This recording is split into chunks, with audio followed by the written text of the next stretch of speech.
Back up. All right, record here.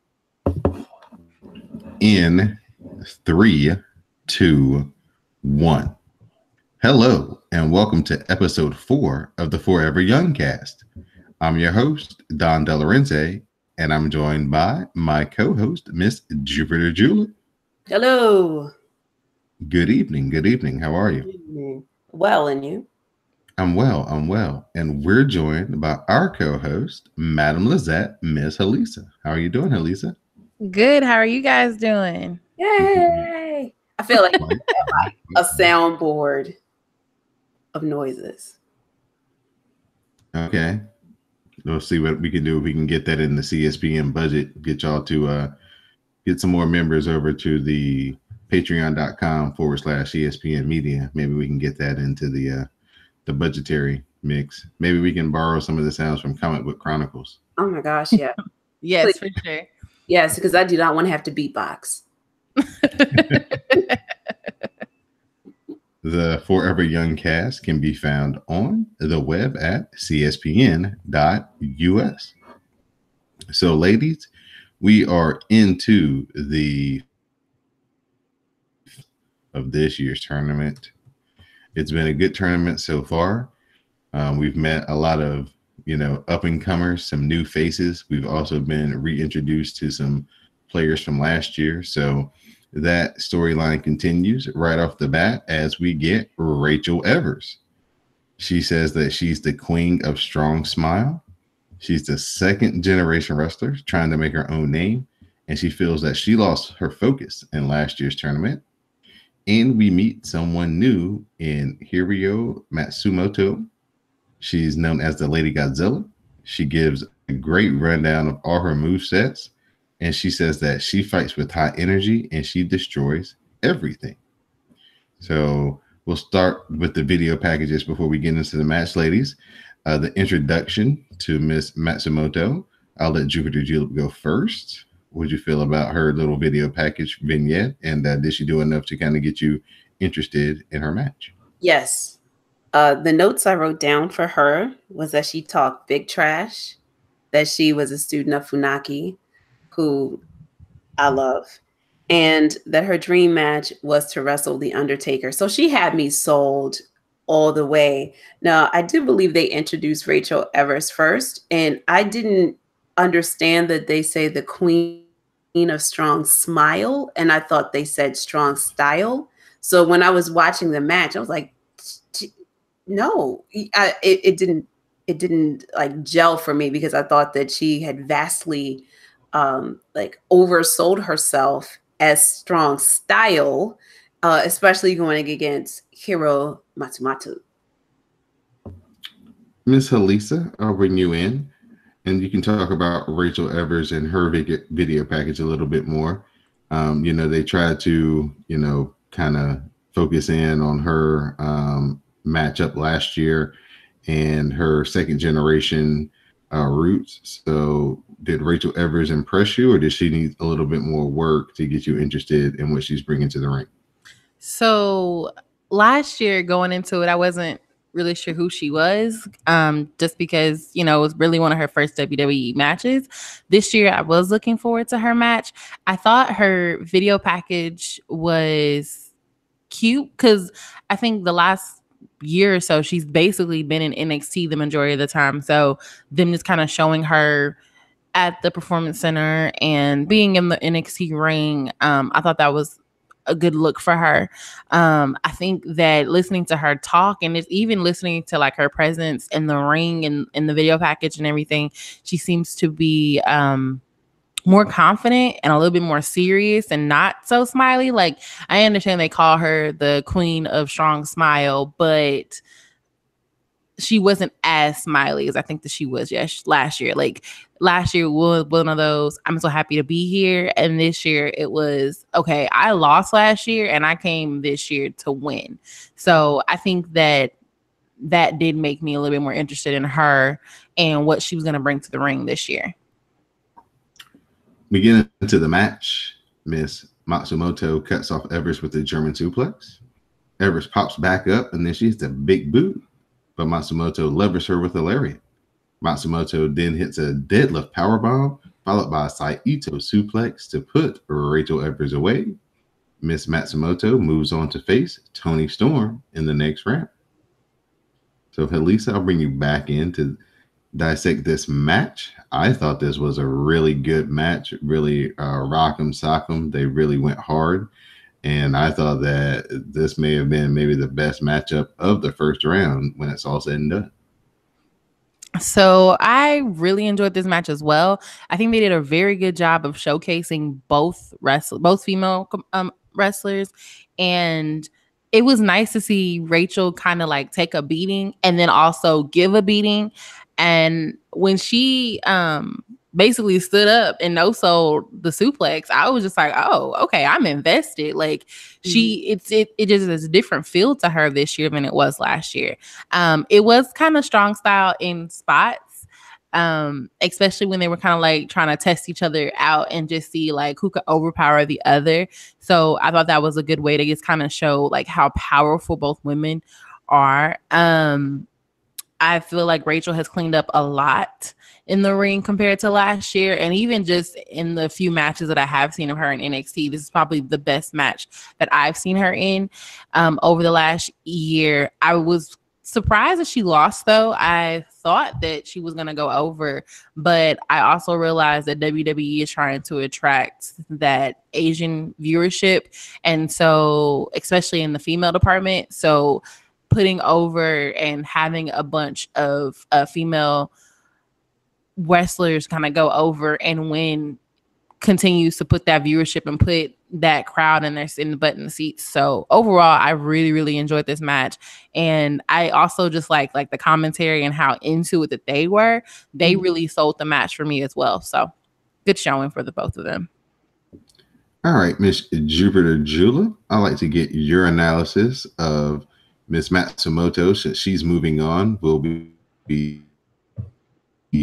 what were some of your takes, some of your notes that you had on her performance? I'll start with how Helisa ended, and that is the commentary really, really did a good job in putting Rachel Evers over and dropping nuggets in about her. I mean, they acknowledged who her trainers were, acknowledged her lineage, acknowledged that she was dating Cassius Ohno and that he was there. And then also talked about her being a bronze medalist, being a power lifter, like just showcasing her in a way and putting it in places where when she did a spot, like, oh, there's her power, there's that background. So they did a really good job with storytelling and complementing the matches. So I remember her from last year, but she wasn't one of the people that I was checking for or excited to see. But that changed after this match. I am looking to see how she grows and what she can be. And then as far as Hiroyo Matsumoto, I was really excited about her. I mean, she laid it down like, this is what we're going to do. I'm going to come in. I'm going to eat you. I'm going to eat your children. It's going to be delicious. You will enjoy it all. I will see you at the end of the match. You know, I really like that. She was sure of herself. And again, they had good chemistry as far as back and forth. And I do think it is probably one of the contenders of best matches of the bracket. Our next matchup, we get Tanara Conti versus Jessie Alaban. Tanara Conti, she's the first Brazilian woman in WWE. She is a certified black belt in judo, and she defeated Vanessa Bourne to earn her spot in this year's tournament. Jessie, she's from Austin, Texas. She says that she has a clumsy, goofy, fun-loving, unorthodox style. She's a ball of energy, and she's a form. So we'll start with Miss Jupiter Julep on this time. Talk about, some notes that you took forth from the video packages from these two women. Tanara Conti, we're familiar with. She's been on NXT a few times since last year's Mae Young Classic, but Jessie's a newcomer to us. So some of your notes and thoughts from the video packages leading into this matchup. Okay, so the first time I saw Jessie Alaban, the first thing I thought was Stacy Keibler and Bubba Ray Dudley had a baby. She looks like she is their child. Like, she's got the legs and the glasses and everything. I was like, oh my gosh, she's from Dudleyville. Other than that, I thought Manic Pixie Dream Girl coming out to trap music. I get it. She's supposed to be goofy. She gives me Bailey vibes as well. She's got a lot of work to do as far as charisma goes, because once I looked at her and didn't look at her within a frame of the Dudleys or Stacy Keibler, I thought, well, what does she have to give me? And she is really awkward. She is unorthodox, and it wasn't really gelling for me where I can say, okay, let's go with that. I understand she's taking control of her narrative, and this is what she is, and this is what she's giving me. But going against Taynara Conti, it looked sloppy a little. And then Taynara Conti, what I liked that she said was that she grew up being a fan of Ronda Rousey, and you go so hard, I'm paraphrasing, that your idols become your rivals. So I would like to see what she could do, talking about with the baddest woman in the planet. Like, okay, well, you judo throw, I can judo throw. I can do some other things too. So I would like to see what those two could do together in a match. And as far as the package, well, I think are we going to do the match later, the actual analysis of the match later, or are you going to stop the video package? We're going to do the analysis of the match later. I'm going to get Halisa in right now so she can kind of give her thoughts on the video packages. Especially, I talk about Jessie because we're familiar with Taynara Conti. I know you watch NXT enough. You've seen her do her work. But what about Jessie? What did you get from her? What were some of the vibes that you felt? Did you feel like Jupiter Julep, that it was straight from Dudleyville? So for Jessie, when I was first watching her intro, and I had watched it already during the bracketology, I was a little skeptical about her, like, in the ring, because I was just like, I don't know if this character is gonna translate very well.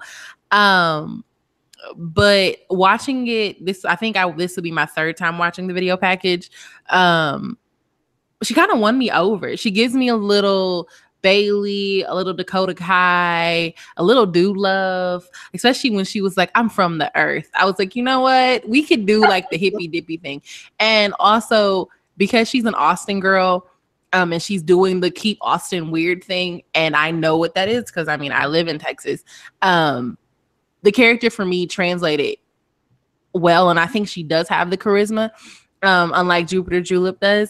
Taynara Conti, I don't know what it is about her, but I find her to be somewhat forgettable. There isn't really like a match that she's had up until this point that sticks with me. Her character, it just doesn't really do much for me. And I wish that I knew more about her, since she has been in NXT for this long. I do like that she is very strong and very confident in her abilities, and she is standing in the fact that like she's the only black belt on the ring, like in the roster. So I think that that's a good look. And her video package was somewhat similar to last year in a way. It's just, I lost last year and I'm coming to win this year, but it was somewhat forgettable for me. So Jessie kind of won me over, but Taynara Conti, I was just kind of like, all right, let's see what happens when you get in the ring. I wasn't really like oversold by her and her video package at all.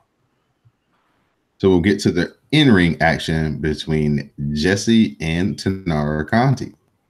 Jessie lands kicks and drop kicks. Then she hits a corner splash and 2 count.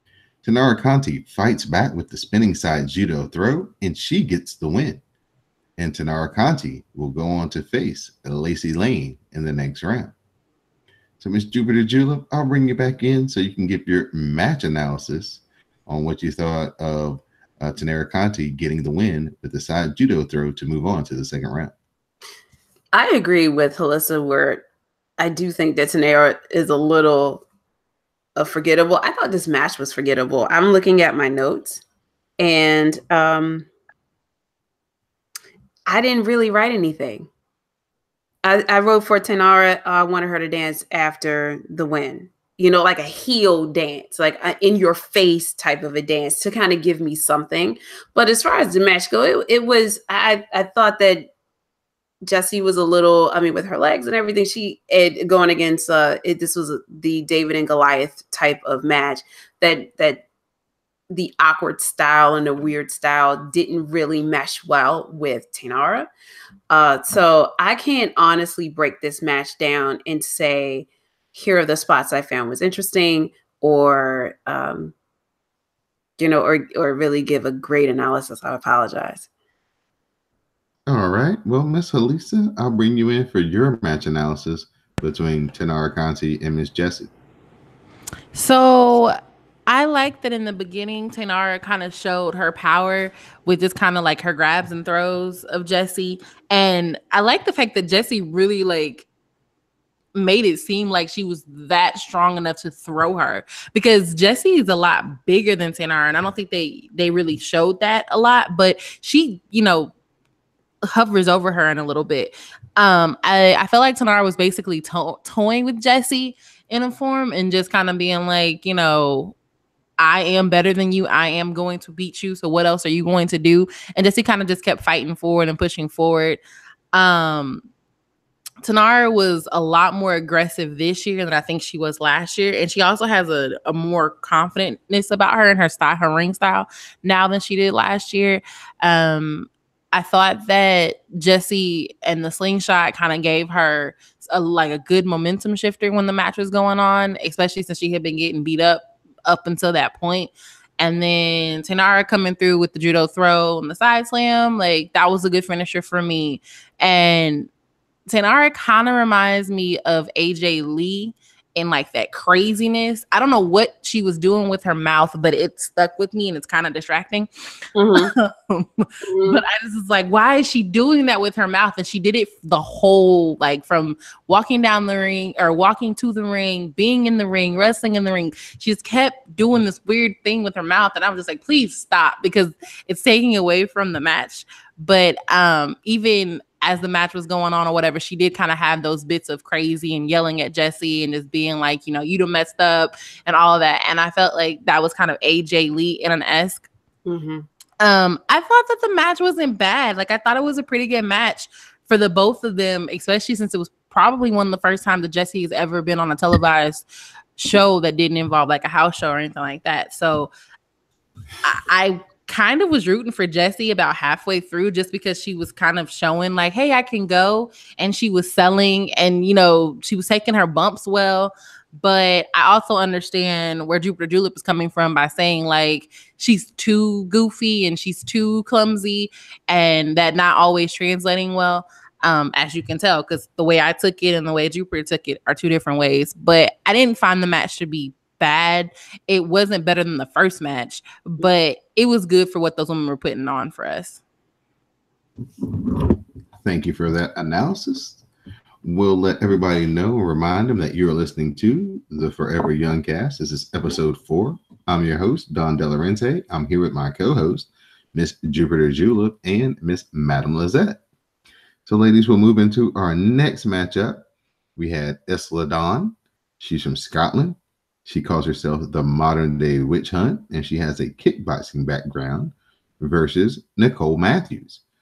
Nicole Matthews is one of the most respected women indie wrestlers on the scene. She's like a 12-year veteran. She's a heel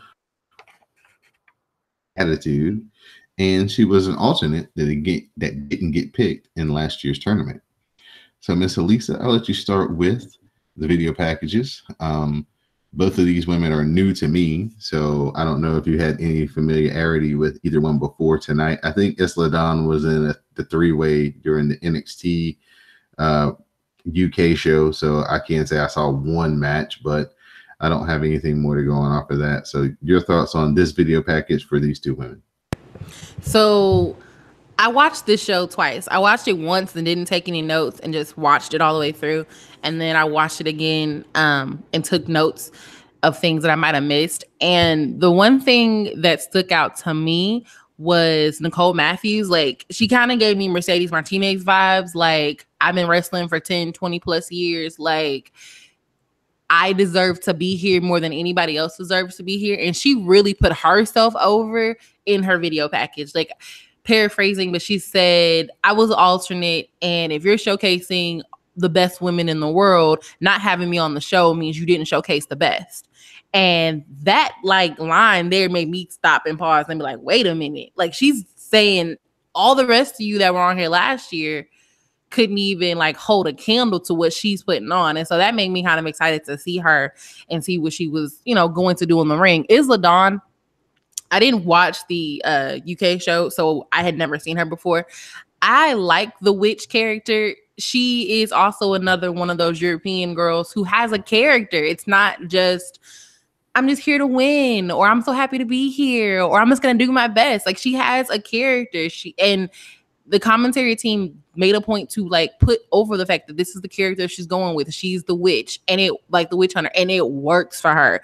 I wrote in my notes that she gives me a little femme fatale, like just the red, like the reddish hair, and then her look with the lip and everything.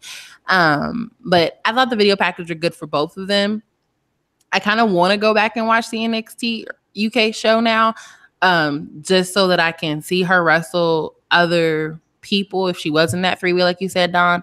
And I kind of want to watch a little bit of Nicole Matthews now too, because it sounds like everyone that's a female wrestler respects her, and it sounds like she is one of the best. And so, you know, why did it take her so long to get here? But that's kind of what I felt about them just watching the video package. All right, Miss Jupiter Julep, I'll bring you in here for your thoughts on the video packages. Were you impressed with, Isla Dawn or Nicole Matthews? Which one of these two ladies caught your attention before the match started? Isla Dawn. When I first saw her, and I wasn't sure how the witch character was going to be. I wasn't in terms of, are we going to go more like the Finn Balor type demon all the way through, or is it going to be a hot topic? This is my Tuesday special topic type of a thing. But I think that she struck a good balance with her presentation and bringing it through. I did hear the commentary team mention that she's been training with Aleister Black, working on her strikes. I also think that she's the one who took him out.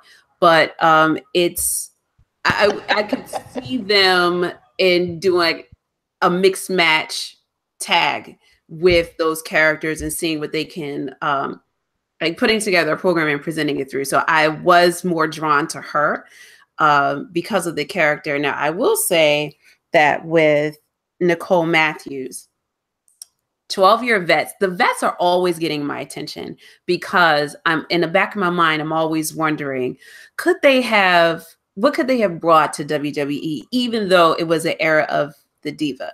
Like, what could they have brought? How could they have lifted up what we were watching or competed with Ivory and Beth Phoenix and Lita and all those other great performers? Miss Jackie, I can't not say Miss Jackie, like those great performers. Like, how could they have fit in? What did I miss?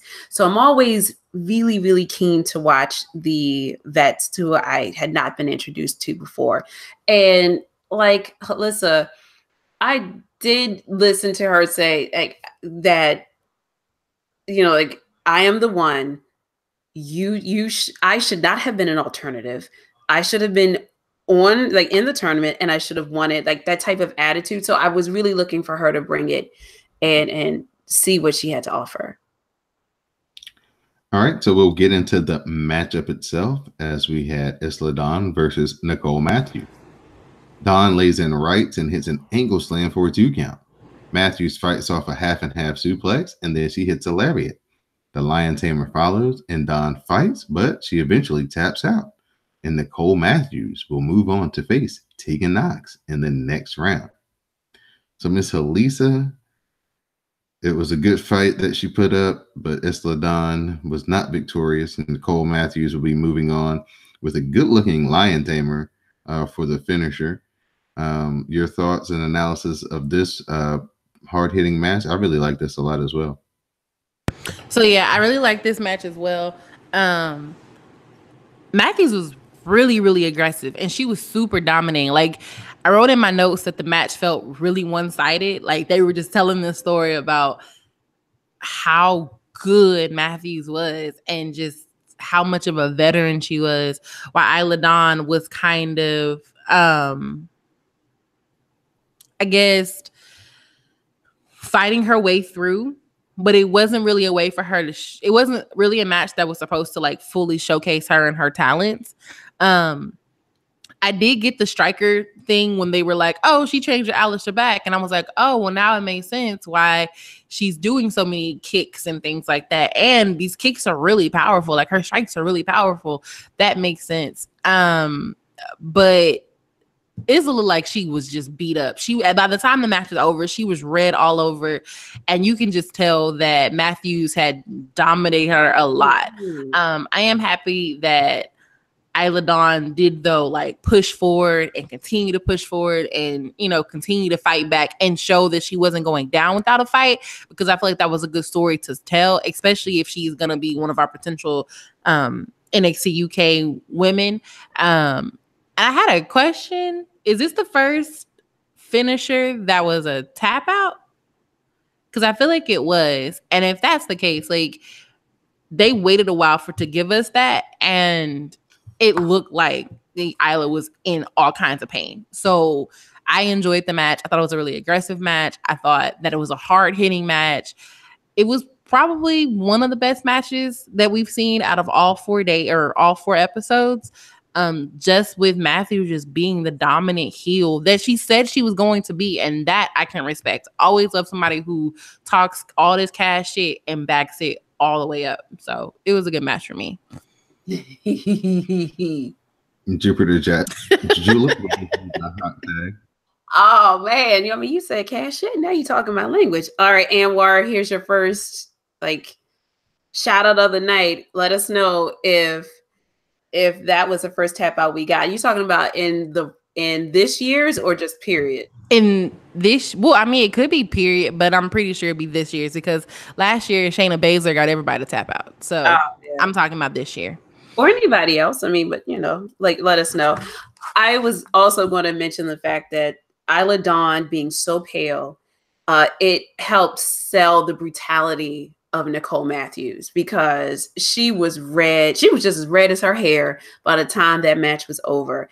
And so she was a great person to have in there to show, like you said, how dominant that Nicole Matthews can be. And also makes me wonder, like, okay, round 2, what's she going to, like, who can you really put her up against that would really give her some competition? And I looked at it. She's going against Tegan Knox for the next round. So it'll be interesting to see those two against each other. But as far as this match goes, I was impressed because I was not introduced to Miss Matthews before and what she could bring to the ring.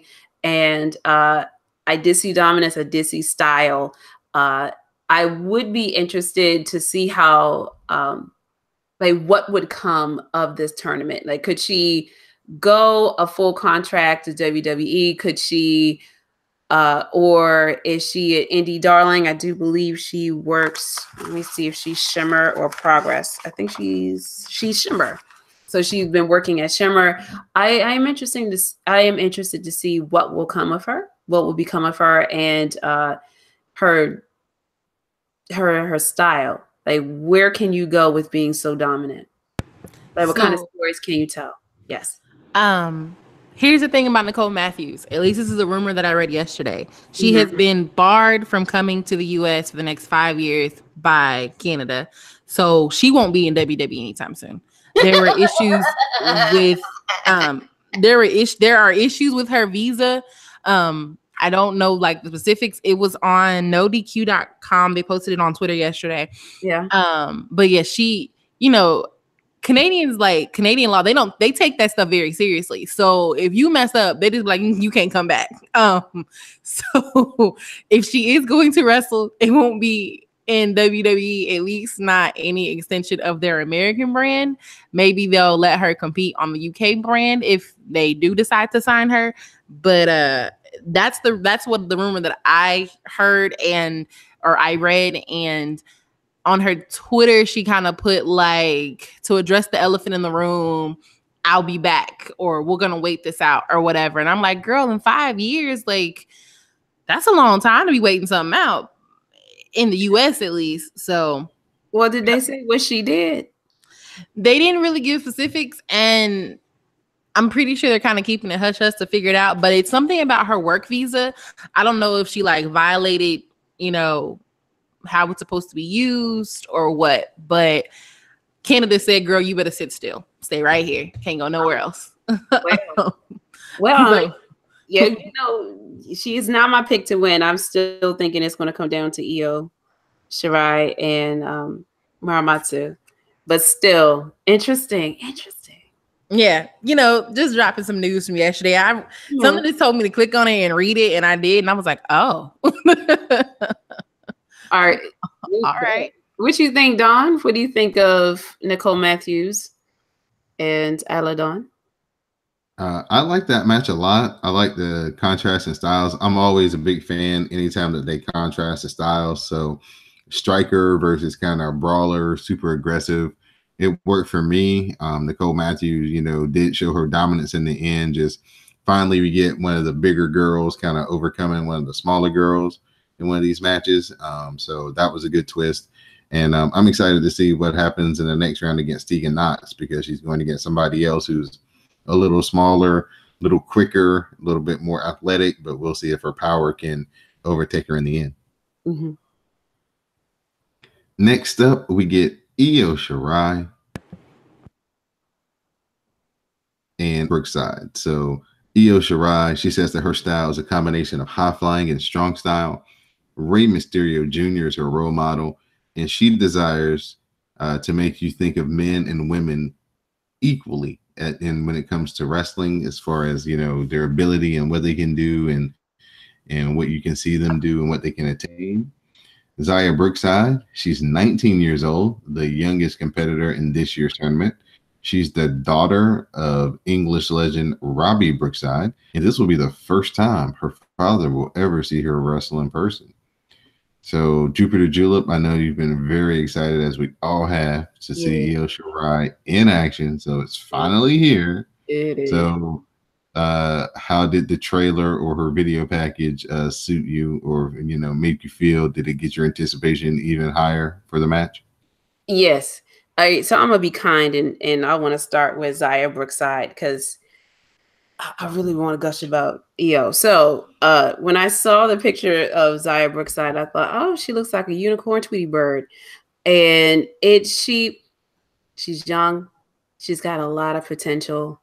And I was glad to meet her. Now, I think the best way to talk about Io is from this tweet that I found from R Dream, from the @WWE R Dreamer account. And it said, say goodbye to your bosses, your huggers, your queens, your baddest woman on the planet. The genius of the sky has arrived. Take notes.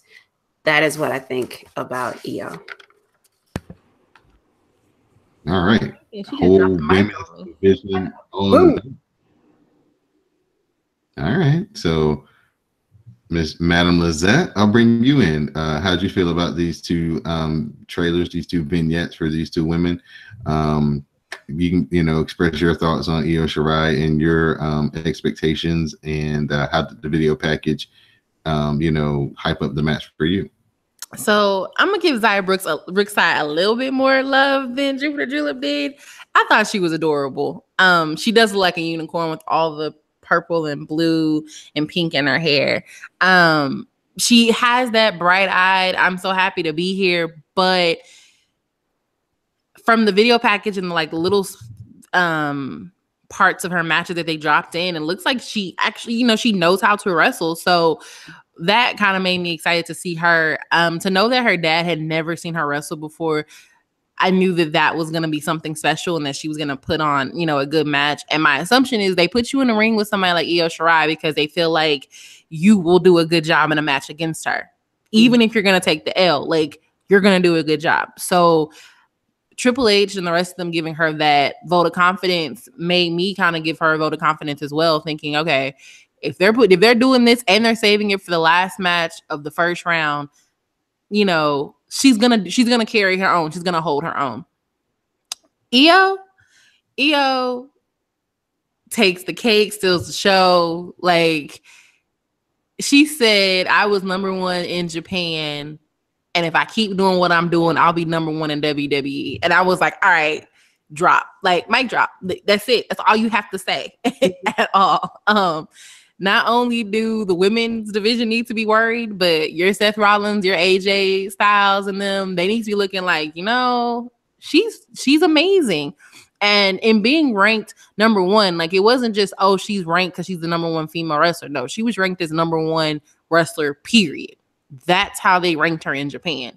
So I really would love to see like some mixed match tag matches with her. And see her, you know, kind of do like China did and like toss some dudes around and really be out here being dominant, because you can tell that that's who she is.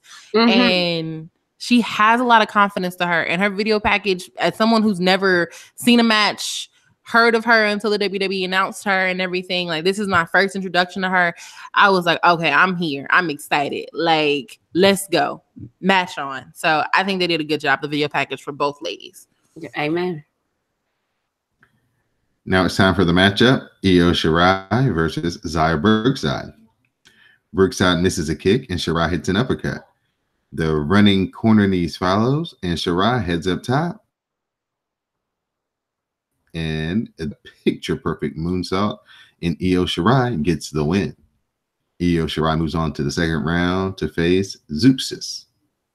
So, Miss Jupiter Julep, I'll bring you back in for your match analysis. The Genius of the Sky, she was awesome. I thought that it was a good showcase for Xia Brookside. She started off fast, but you know, she made that one mistake, as you know, young competitors do, and it was a wrap from there. You know what? I did forget to say this, but when she came out, that Rey Mysterio Jr. inspiration was really seen in her mask and her costuming. So her look was also really great. She had not great music, but when she came to the ring, you could see the confidence. It wasn't like, I need to say it. You're going to see it. And it was all in her, even through how she controlled the match, even through the end where, like you said, Xia made a little mistake, but, you know, the camaraderie, the smiling that she had through the match. And it wasn't like a sadistic smile at all. It was like, I'm happy to be here. B, isn't this fun? C, isn't she cute? Oh, look at the baby.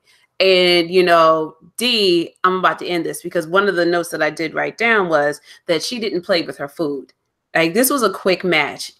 Xia got some moves in. Like, I will give her a little bit more love. Like Alyssa said, you did see that she had something. I knew that, like, listen, I knew she was going to lose because, well, I was insisting that Xia lose in front of her daddy, because if Big Swole can lose in front of her baby, then she can lose in front of her dad. I knew you were going to say that. And that's why when I was watching the match, I was like, oh, she about to take this L, which I knew she was going to take the L. Yo. But I was like, oh, but your daddy's here? Oh, you're really going to take this L. Yeah. And I wanted him to cry like that little girl did, because I feel like though that would be fair, but okay. So, you know, but she had a good showing, and I knew that they wouldn't. I agree with you all. I knew that they wouldn't put her in a position to embarrass herself or embarrass her daddy, who was a legend.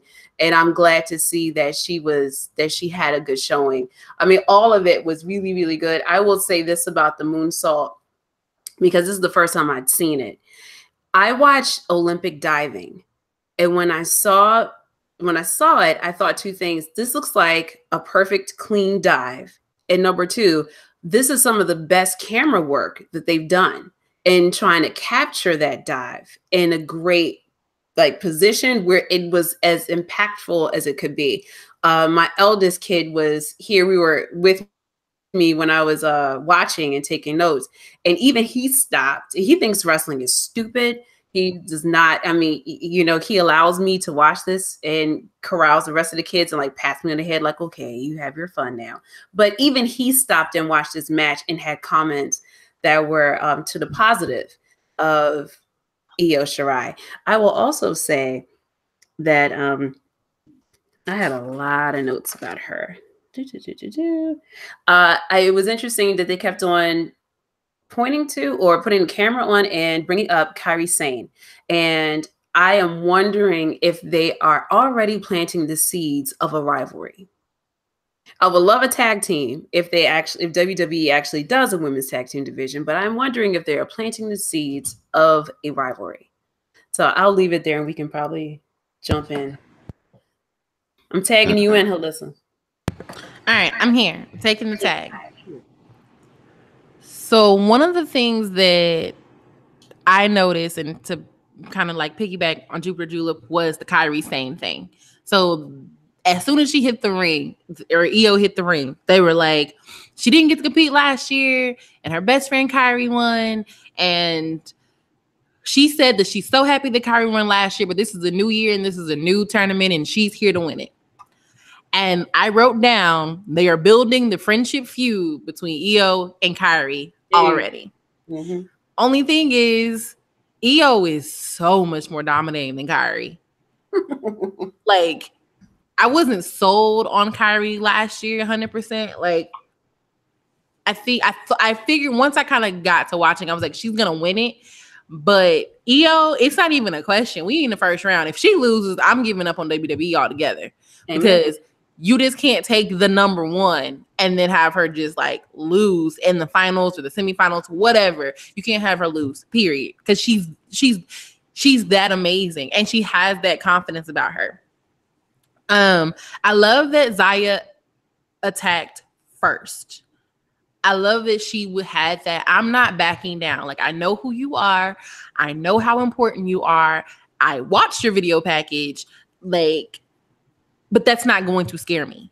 I'm going to come at you head first. And she came at her fast. She came at her strong. But like I said, she made that one little mistake. And Io was like, girl, it's my time. Don't even worry about it.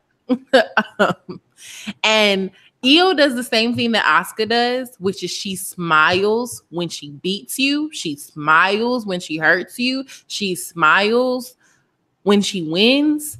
And there is a difference. Asuka always had a smile of a sinisterness. Like, I hated when people were like, oh, she's a face. And I was like, Asuka ain't no face. Like, she goes out there with the whole mindset of, I'm going to hurt you. Mm-hmm.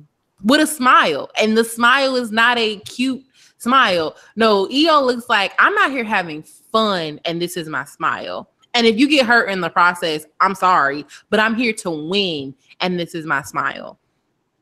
And I really enjoyed this match. I think Xia did a good job, you know, being the rookie and this basically being her first televised match and this being the first match in front of her dad that he's ever seen. Like, all of the things that are piled up on her of the things that she's having to deal with. I think she did a good job and she showcased herself as much as she could without overshadowing Io. And I think Io was just as dominant. Once that mistake was made, she was just as dominant as I expected her to be, if not more. And I'm really excited to see what's going to happen in the next round. So it was a good match. It was a good showing. I enjoyed it a lot. Go ahead, Don. Oh, I know. I was just gonna say they were really putting over Io Shirai and her signing and what it meant for WWE and how she was, you know, one of the biggest signees that they've had in a long time. So there's definitely a lot in the works for her. Hopefully she has good health and good storylines, and I don't worry about her having good matches because we all know that's going to take care of itself. And that further goes with what I said earlier in the show, which was WWE is trying to attract Japanese viewership, or not even Japanese viewership, Asian viewership. And they are doing that with the women's division because the men's division only has Shinsuke. But in the women's division, we have Kairi, we have Matsumoto, we have Io. They are really showing us and showcasing like, hey guys, we are trying to attract a particular set of crowd and we want them to enjoy our product. And for the most part, they're letting these ladies wrestle the matches that they want to wrestle. And that's really important. I have two things to say about that. The first thing is that you said Shinsuke. Mm-hmm. And the first thing I thought about was Hideo Itami and how we always forget about him, and how last year we could have been in, like, Io and Kairi Sane could have been in a Hideo Itami and also Nakamura Shinsuke situation, because last year Io didn't compete because of a neck injury. Hideo got signed very early on, got injured, and then he's still yet to recover.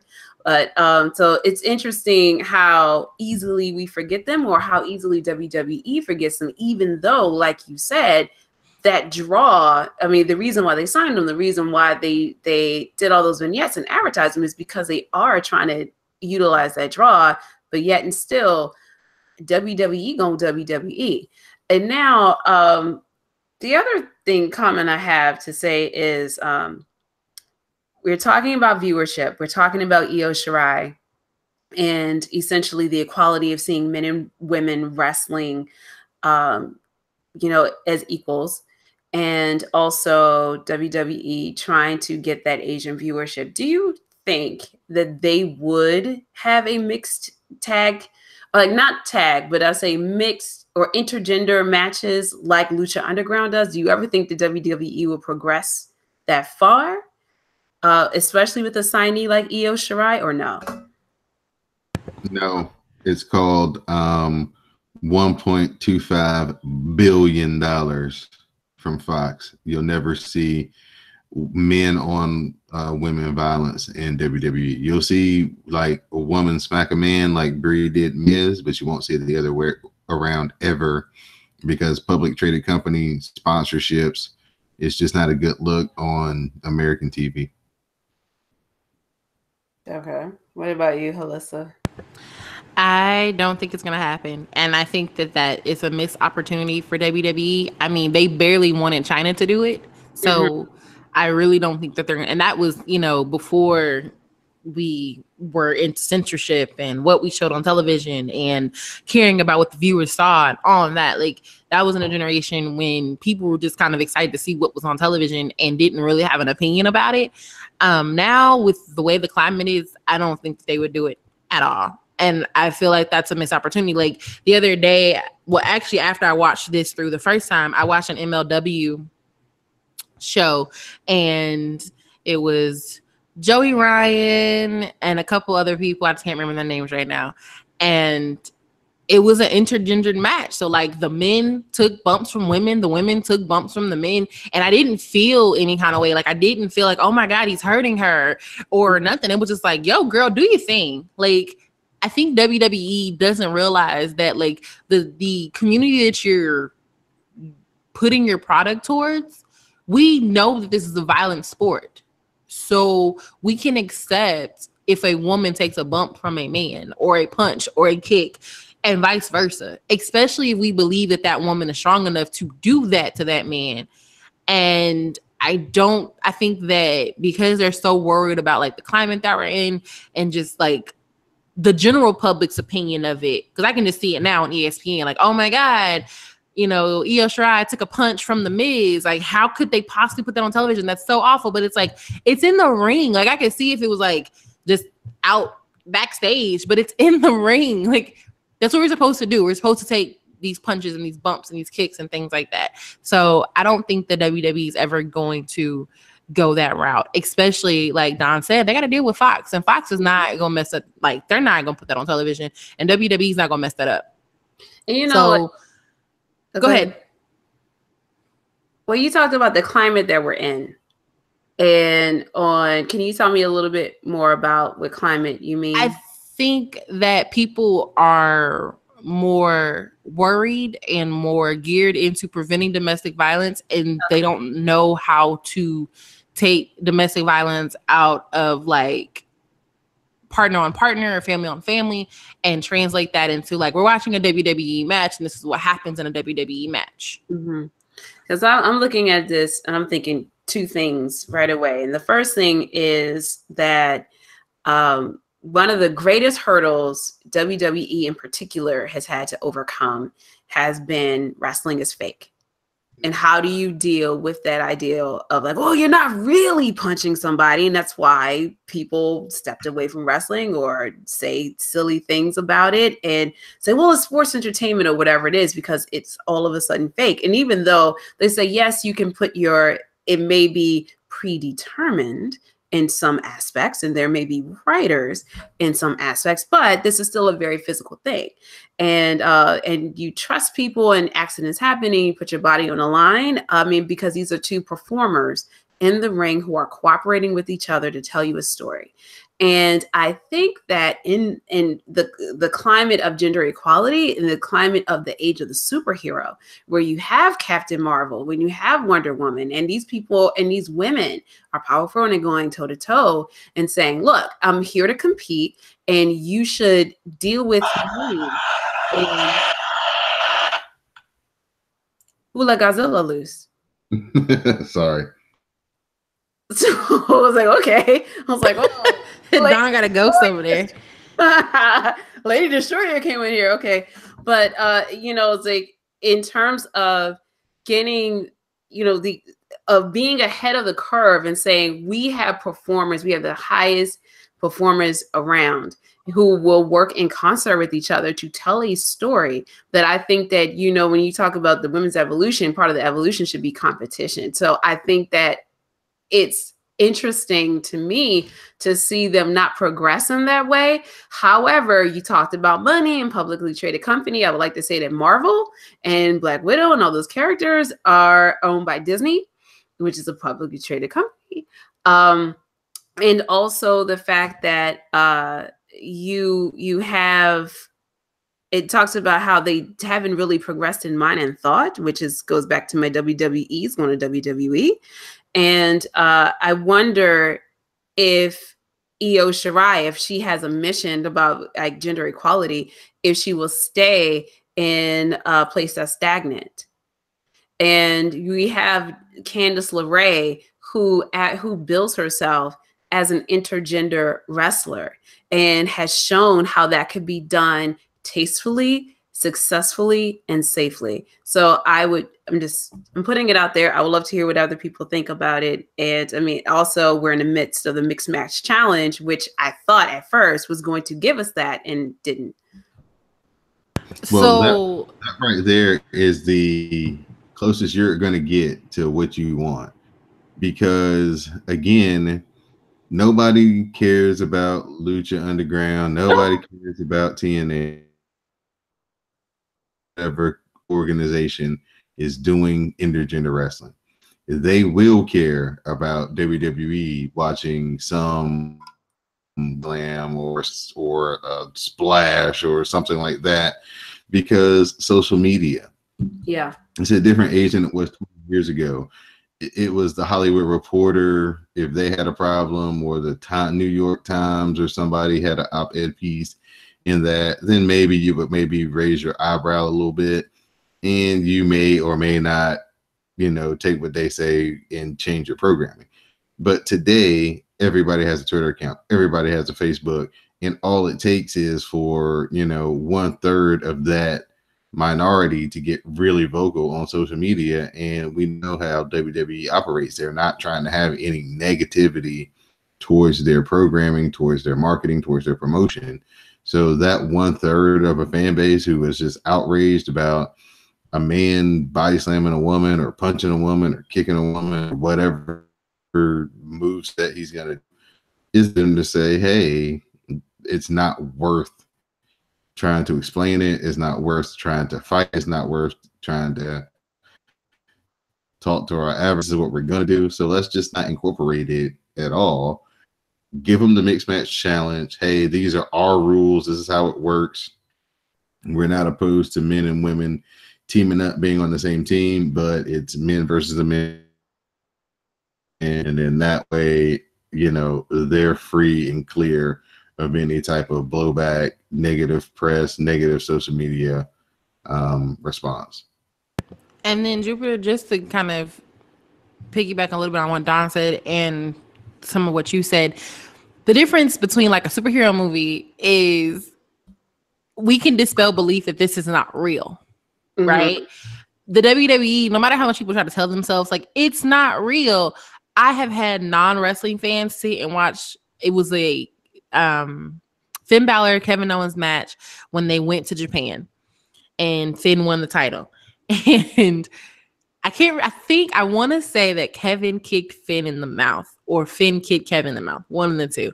And my little sister was like, hold up. He did what? Like, she was just like, oh, I can't get kicked in the mouth. There's just no way. You ain't gonna kick me in the mouth. Like, she was on one. I was like, Helen, she was like, well, I thought it was fake. I said, that ain't fake. He got kicked in the mouth. Mm-hmm. And people associate, oh, it's fake. And so I always tell people, it might look fake to you, but those injuries are real. Mm-hmm. Like those bruises, those black eyes, those busted nose, those torn Achilles, those torn ACLs, that, torn rotator cuff, whatever. All of that stuff is real, which lets me know that the sport itself is real. It's just not real in the way that you want it to be real, because our matches are predetermined and we're telling a storyline, and Randy Orton is Randy Orton here, but the Randy Orton that we see walking through the airport, they're not the same people. Like, and so wrestling fans can kind of be in two different worlds at the same time and understand, like, yes, it's predetermined, but those people are really putting their bodies on the line. Non-wrestling fans go, it's fake. They don't ever have that idea of like, oh, somebody got hurt. And when they do get hurt, they're just like, well, how'd that happen? And when you show them, how Seth threw Finn into the barricade and Finn ended up injured, they're like, oh my God, that really hurt him, didn't it? Well, yeah, because he was out for 8 months. Yeah. And so non-wrestling fans just don't see, like, they don't disassociate the same way that wrestling fans do. And then something else, well, I lost my train of thought on that for a little bit, but something else that you kind of said too was just everyone else doing it. Why doesn't WWE do it? And I'm like, well, WWE does do it in their own way, because Ronda put Triple H in an armbar. Mm-hmm. Ronda, threw him into a table, but Ronda did all of those things to him. And yeah, he kind of sort of geared up to give her a pedigree here and there, but like it never happened. Well, I think that's the point. And that's kind of what my point is. I mean, first of all, I want to make clear that I'm saying that I understand that injuries happen regardless of gender. I mean, that's just part and parcel of performing in this sport. Then I will say that what I'm saying is, why not present women powerfully? See, I mean, what we have is Ronda Rousey, the baddest woman on the planet. So of course she's going to go up against Triple H, but but everybody else isn't as powerful. Therefore, I mean, this is a character, this is a storyline, because you could still do the same thing and everybody loved it. All I'm saying is, why not think about it, or why not progress? It really comes down to, what are you really thinking as far as evolution? Think about movies, though. Yeah. You hardly ever, like, you have to think about this. America, regardless of, even though what you may think is we're moving progressively or whatever, America doesn't have the appetite to see a man beat up a woman, whether it's sports entertainment, whether it's in a movie, whether it's real life, right? So that's what they're fighting. It's not the point of, hey, this is our universe and we can create whatever we want. No, it's the 3 million people that watch it every week that would turn that shit off because they know their audience enough to be like, our crowd, the WWE crowd, not the Lucha Underground crowd, not the Impact crowd, but our crowd doesn't want to see this. And that's what they err towards every time. Now, you'll see the be strong against men, and the men, kind of cower and show them their strength. That's the WWE, like Alicia is saying. That's their way of showing you, hey, our women are strong, and our women, if pushed to the point, will defend themselves against the men. But you will never see a guy come back. Like, you'll never see Triple H get thrown and then come back, get back up, and then, run at Ronda and pound on her and then give her a pedigree. That's not going to happen, no matter what climate you think we're in or whatever, just because that crowd and that audience is not going to respond well to it. I'll leave it there. I also don't respond well to sexism and racism, and that happens weekly. But I get it because I also turn a channel when it happens. So, but I would love to hear what everybody else thinks as well. So, like, tweet me and tell me what you think. All right. Before this week's episode, as always, thanks for that. Bringing forth that discussion. I always love the discussions we have at the end of the reviews. We'll talk about next week's matchup as we have the start of round 2. So we're going to have Toni Storm versus Hiro Matsumoto. We're going to have Rhea Ripley versus Kacy Catanzaro, Lacey Lane versus Tanara T, and Miko Satomura versus Mercedes Martinez.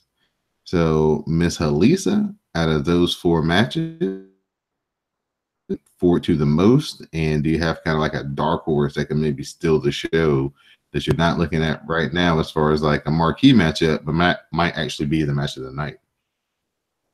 So the match that I'm looking forward to the most is Mako and Martinez, because Martinez is my girl, but she is not as quick as Mako, and so I know that Mako is going to somewhat dominate her, and I'm okay with that because Mako is phenomenal, and I really hope that in the final 4 we get Mako versus Io just so I can see them go at it, because I mean that's basically the changing of the guard, the old guard to the new guard.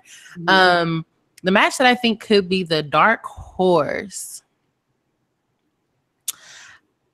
part of me wants to say the Rhea Ripley and Kacy match, just because my assumption is Rhea's going to win. But Kacy kind of showed me some stuff that I wasn't anticipating when she wrestled. I can't remember who she wrestled right now, but when she wrestled a couple episodes ago. Yes.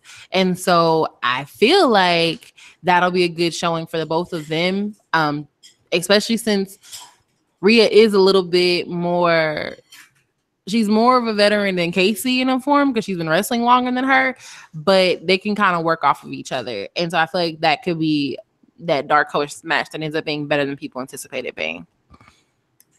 All right. Mission is you the same question. Out of these 4 matches, which matchup are you looking forward to the most, and which matchup do you think might have the possibility to steal the show?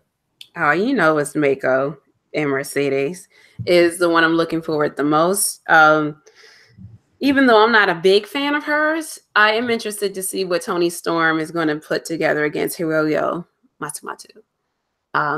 She's going to get destroyed, or if Toni Storm is going to rock her way out of it. But really and truly, I'm looking forward to Mako again, style and grace, and presence like no one can believe against Mercedes Martinez. I'm with you. That is my girl. I just want to see her win, period. So it would be interesting. I would love for both of them to make the final 4. So if we have to lose one, I can't call it. So that's the one I'm really, really anticipating. I wonder, and Don, you may not know this, but has Toni Storm wrestled Hiro Matsumoto before? Because Toni spent a lot of her time in Japan, so I would not be surprised if they've already wrestled each other in the past, and we could kind of, Jupiter, you could probably maybe find that on YouTube or something and see how she fared. Because I mean, they always make a point to say Toni trained so much in Japan and she's wrestled. So I feel like they've at least crossed paths at least once. Ooh, that would be cheating. I'm not sure about the matchups between those two. A match that I'm actually looking forward to, because it's kind of 2 ladies on maybe similar skill levels, is the Lacey Lane versus Tanara Conti match. I'm interested just to kind of see how those 2 styles of match up, the judo style versus kind of the still green but very athletic style that Lacey Lane has. So I'm wondering, what kind of match they'll put together, how smooth it will be, and who's going to come out on top. So that's a matchup that's kind of a sneaky, interesting match that I'm looking forward to. I'm looking forward to watching Rhea Ripley again. I think that she probably made the biggest impression as far as from last year to this year, as far as the people that we were familiar with and what she's bringing to the table this year. So I'm really excited to see how far she can keep it going. So those are kind of the two matches that I'm looking forward to. Just they have my interest just for some alternative reasons. Of course, I'm into Toni Storm because I think she's great. I think she's just a superstar in the making.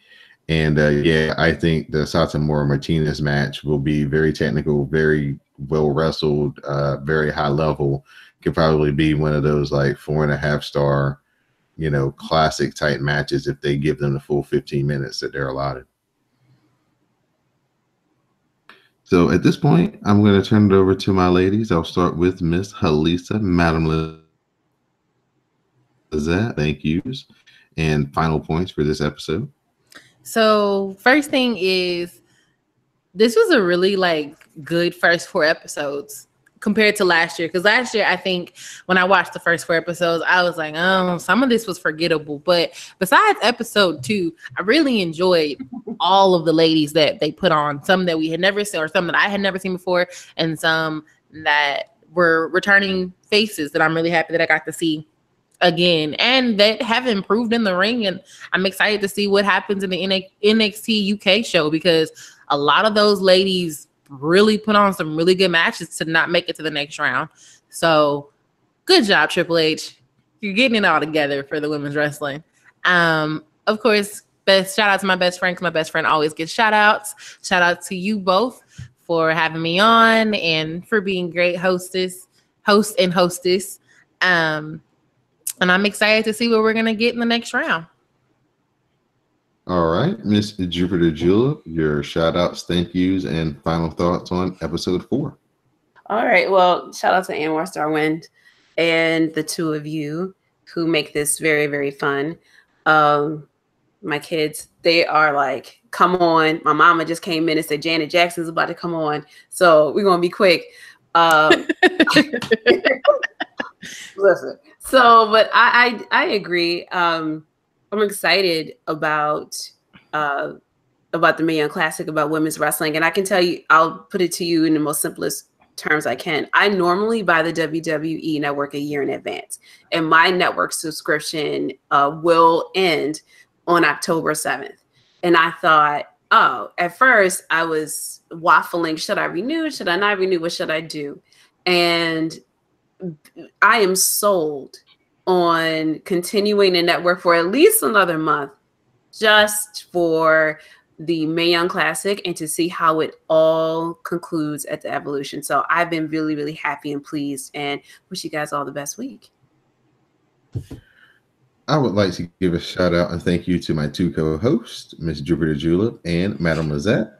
I'd like to give a shout out to Anwar Starwind for all his help, helping us be our unofficial fact checker for this show. Whenever we have a question, he's always there with good answers. Yeah, shout out to him. I'd like to thank everybody who joins us each and every Wednesday night for the hashtag Forevercast. So be sure to share your commentary with color on Twitter by using that hashtag to talk about the Mae Young Classic. I'd like to give a shout out to the members of the Glow and all the Wrestle Bays who showed the WrestleCast so much love. We couldn't have this great community without y'all. So I appreciate everybody who supports us. Please support our sponsors: Amazon, Busted Tees, Audible.com. Like I said, go ahead, support us by becoming a patron over at Patreon Media. Get exclusive content from all of your favorite podcasts on the CSPN. So on that note, for Mr. Jupiter Julep and Madam Lizette, I'm Don DeLorenzo, and this has been episode 4 of the Mae Young Classic. Thank you for listening. All right. Thank you, ladies. I appreciate Thank you. it. Okay, Dawn, you know that on my end, I don't know about Halisa, but sometimes you kind of went in and out. Did you hear it too? Yeah, I did too. I don't know. It might have been my connection going in and out. So yeah, what I'll do is when I get ready to edit it, I can see when that happens and I can cut it out and chop it together and make it sound not as broken, hopefully. Okay. Perfect. Alrighty, so last thing before I go, because I told my mama to pause it because she knows how I feel about Janet Jackson. Next week I am off the weekend, so Saturday and Sunday I will be available. Saturday night though I will not be available. So after 4:00 I won't be free, but anytime before that on Saturday I'm free, and Sunday I'm free all day. Hold on, let me check my calendar because somebody just invited me to something next weekend, so I gotta figure out what day it is. Okay, that's Friday. As of right now, I'm available Saturday and Sunday, so whichever time works best for you guys. Sunday, one of my best friends is getting married on Saturday, so I know that's all day. So Sunday will be best for me. All right, so Sunday at 6, 5, 7. I'm pretty good all day on Sunday. So Alyssa, which works best for you? I don't have any like appointments or anything scheduled as of yet because that's my hectic week. So I gotta go to church. Outside of that, we can record like it would be 3:00 my time, 4:00 your time. Okay, I can have dinner cooked by then. So that works. Podcasting. All right. How did the numbers do last week, Dawn? Let me give you a current reading. Let me get a SoundCloud here. I know it was 170 the last time I checked. You guys are at 175. Okay. So is that good? Are you pleased? Yeah. Let's see. The WrestleCast. No. That's great. The WrestleCast that was a couple of days before that was 171. So that's got 3 more days of being live, and you guys have 4 more listens. So yeah, it's fine. It's great. It's a good turnout every week. I think it's getting bigger because now the matches are becoming. I think people are starting to like women's wrestling.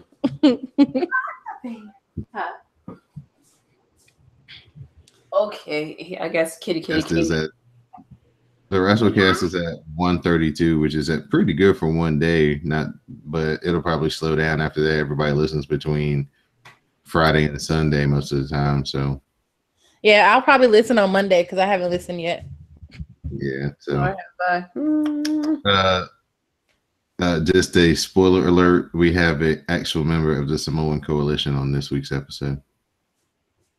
Wait, say that again. Our guest is an actual member of the Samoan Coalition. No, it's not Sam. This is a totally first-time guest. Oh, yes. Sorry. Okay, so all right. Well, I'll try to behave then. No, it's nobody famous, but they're actually Samoan, like for real. You do realize that you just made, and it's a lady, right? Because I think I've seen her on Twitter. But but seriously, you just made her sound real exotic. It was like yo, it's a real Samoan. It's that hot. I mean, I just want you to know that. So we're always talking about the Samoan Coalition, but like it was like really cool to actually have like a real live member and not just the honorary member. It's just like she's like a unicorn. Yo, right here. Everybody out here talking about they Samoan and or related to each other, and that's not true. So Samoa Joe has proven that is not true. Although he can knock on my door anytime, but that's another story for another day. All right, babies, I'm coming. He said I'll read the doorbell, AJ. That's what he said. You want to come get? You want to what? What, Mom? Are you doing a podcast? You want to say hi? Yep. Okay, fine. All right. I gotta let you go so you can bond with your family and do the Rhythm Nation dance. Right. That's right. And a pleasant principle. All right. I'll see y'all later. Bye, y'all. All right. Bye. 4 o'clock. Bye, y'all.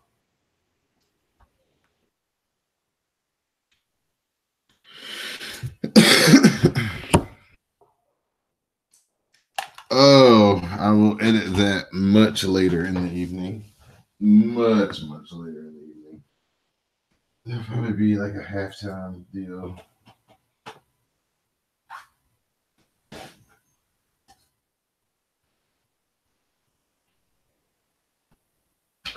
Actually, this sitting. Oh, you know what? I'm gonna need it when I go to export it to. That shouldn't take too long. It's our internet, man. It's slowing down because it was acting up when I was just recording.